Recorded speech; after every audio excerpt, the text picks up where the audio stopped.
नमस्ते दोस्तों, मैं राज आर्य स्वागत करता हूं आपका आपके अपने यूट्यूब चैनल अप्रेंटिस गुरुजी के कोने एपिसोड में। दोस्तों, अभी रिसेंटली डीजीटी के द्वारा जो अपडेट जारी की गई है उसमें यही बताया गया है, यदि अप्रेंटिस को डीबीटी का फ़ायदा लेना है तो उन्हें अपनी प्रोफाइल में जाकर ई-केवाईसी ज़रूर करनी होगी, और यदि वो ई-केवाईसी नहीं करते हैं तो उनको डीबीटी का फ़ायदा नहीं दिया जाएगा। तो दोस्तों, क्या होती है यह डीबीटी और क्या यह आपके लिए फ़ायदेमंद होने वाली है, तो इसी बारे में हम इस वीडियो में बात करने वाले हैं। तो दोस्तों, वीडियो को अंत तक जरूर देखें और चैनल पर नए हैं तो इसे सब्सक्राइब करने के साथ साथ बेल आइकन भी जरूर प्रेस करें, क्योंकि दोस्तों अप्रेंटिस से जुड़ी हर अपडेट आपको इस चैनल पर ऐसे ही मिलती रहेंगी। तो दोस्तों, चलिए आज का वीडियो शुरू करते हैं। दोस्तों, डीबीटी कोई नया नाम नहीं है, बल्कि डीजीटी के द्वारा इस बारे पिछले साल 7 अक्टूबर 2022 को भी एक नोटिफिकेशन जारी किया गया था, और इस नोटिफिकेशन में डीबीटी के बारे में भी इंस्ट्रक्शंस दी गई थी। दोस्तों, डीबीटी को समझने के लिए आपको पहले रिम्बर्समेंट क्लेम को समझना होगा। रिम्बर्समेंट क्लेम एनएपीएस के तहत दिया जाता है, और एनएपीएस 2016 में गवर्नमेंट के द्वारा चालू की गई थी। एनएपीएस का मतलब होता है नेशनल अप्रेंटिसशिप प्रमोशन स्कीम, यानी राष्ट्रीय शिक्षुता प्रोत्साहन योजना। यदि आप 2016 से पहले की बात करें तो बहुत ही कम डिपार्टमेंट्स या फिर बहुत ही कम कंपनीज ऐसी थी जो अप्रेंटिसशिप रखा करती थी, लेकिन 2016 के बाद से यह संख्या काफ़ी मात्रा में बढ़ गई, और यदि हम आज की बात करें तो शायद ही कोई ऐसी कंपनी होगी जहां पर अप्रेंटिसशिप नहीं लगते होंगे। तो दोस्तों, यह सब एनएपीएस की वजह से ही हो पाया। तो एनएपीएस में ऐसा क्या है, तो उस विषय में भी हम बात कर लेते हैं।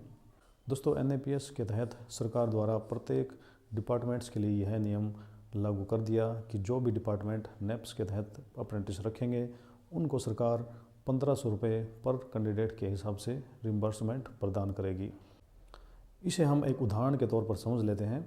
यदि आप किसी कंपनी में एनएपीएस के तहत अप्रेंटिस लगे हैं और उस कंपनी के द्वारा आपको 10,000 रुपये का स्टाइपेंड दिया जाता है, तो उस 10,000 रुपये में से 1500 रुपये सरकार डिपार्टमेंट को प्रदान करेगी, यानी उस कंपनी के द्वारा केवल 8,500 रुपये ही आपके ऊपर खर्च किया गया है। जो शेष 1500 रुपये हैं वो डिपार्टमेंट के द्वारा कंपनीज़ को दिए जाते हैं। तो दोस्तों, इस रिम्बर्समेंट क्लेम को पाने के लिए पहले कंपनीज़ को इनका एक निर्धारित फॉर्मेट भर के RDSDE या फिर AAA में जमा करवाना होता था, और इसके बाद इनकी अप्रूवल मिलने के पश्चात इन कंपनीज़ को यह राशि ट्रांसफ़र कर दी जाती थी।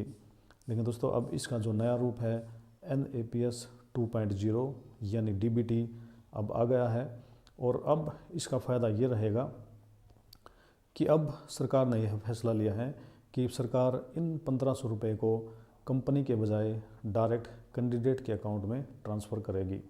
जी हाँ दोस्तों, अब ये 1500 रुपये आपके खाते में ट्रांसफ़र होने वाले हैं। इसका आपको कोई भी फ़ायदा नहीं होने वाला है।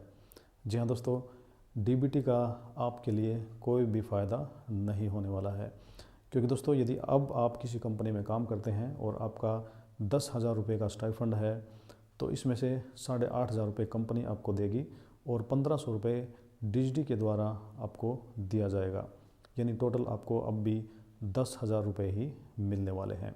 दोस्तों, अब से पहले जो एनएपीएस की स्कीम लागू थी उसमें डिपार्टमेंट्स को बहुत सारे डॉक्यूमेंट्स इकट्ठा करके RDSDE या फिर AAA को सबमिट करना पड़ता था, और उसके पश्चात RDSDE और AAA को भी उन्हें आगे भेजना रहता था। तो इस कार्य में बहुत ही लंबा समय लग जाता था, और अब भी बहुत से डिपार्टमेंट ऐसे हैं जिनका पिछले 2-2 साल से रिम्बर्समेंट क्लेम अटका हुआ है। तो इस सारे प्रोसेस को सुचारू रूप से चलाने के लिए डीजीटी ने डीबीटी का जो प्रोसेस है वो चालू किया गया है, ताकि इसमें जो डिपार्टमेंट है वो डायरेक्ट बेनिफिट प्राप्त कर सके, यानी वो पहले ही रिम्बर्समेंट की जो राशि है उसको काट कर कैंडिडेट को पे कर दें, और बाकी की जो रिम्बर्समेंट की राशि है वो डायरेक्ट डीजीटी कैंडिडेट के खाते में डाल दे। तो दोस्तों, रिम्बर्समेंट क्लेम के कार्य को सुचारू रूप से चलाने के लिए डीजीटी ने इस डीबीटी की जो स्कीम है यानी NAPS 2 की जो स्कीम है उसको जारी किया है। दोस्तों, इसका हम यही निष्कर्ष निकाल सकते हैं कि अब डीबीटी के द्वारा केवल कंपनीज़ को ही ज़्यादा फ़ायदा होने वाला है, क्योंकि अब कंपनीज़ को रिम्बर्समेंट की जो राशि है उसको काट कर ही कैंडिडेट्स को पे करना रहेगा, और जो बाकी की राशि है वो डिजिटी कैंडिडेट के खाते में पे करेगी। तो दोस्तों, यदि आप 10,000 रुपये के स्टाइपेंड में कहीं लगे हुए हैं तो 8,500 रुपये आपको कंपनी के द्वारा दिए जाएंगे और 1,500 रुपये आपको डिजिटी के द्वारा दिए जाएंगे। तो इस तरीके से आपका जो स्टाइपेंड है वो आपको 2 तरीके से अब मिलने वाला है, लेकिन आपका जो स्टाइपेंड है वो उतना ही रहने वाला है जितना आपका पहले था। और दोस्तों, डिजिटी के द्वारा अक्टूबर में जारी नोटिफिकेशन में यह भी बताया गया है कि इस डीबीटी स्कीम का जुलाई में ट्रायल बेस भी जारी हो चुका है, यानी इसका ट्रायल भी किया जा चुका है और यह ट्रायल सक्सेसफुल भी रहा है। तो अब उस ट्रायल के बाद इसे फाइनल अप्रूवल भी दे दी गई है। डीबीटी का जो प्रोसेस है वो सभी के लिए जारी होने वाला है। यदि आप अभी अप्रेंटिसशिप कर रहे हैं तो भी आपका कॉन्ट्रैक्ट डीबीटी के अंतर्गत ही आ जाएगा। तो दोस्तों, ये तो थी बात एनएपीएस की। अब हम बात करेंगे नॉन एनएपीएस की। तो दोस्तों, जिस डिपार्टमेंट को रिम्बर्समेंट क्लेम की राशि नहीं चाहिए तो वो नॉन एनएपीएस के तहत भी अप्रेंटिस रख सकते हैं।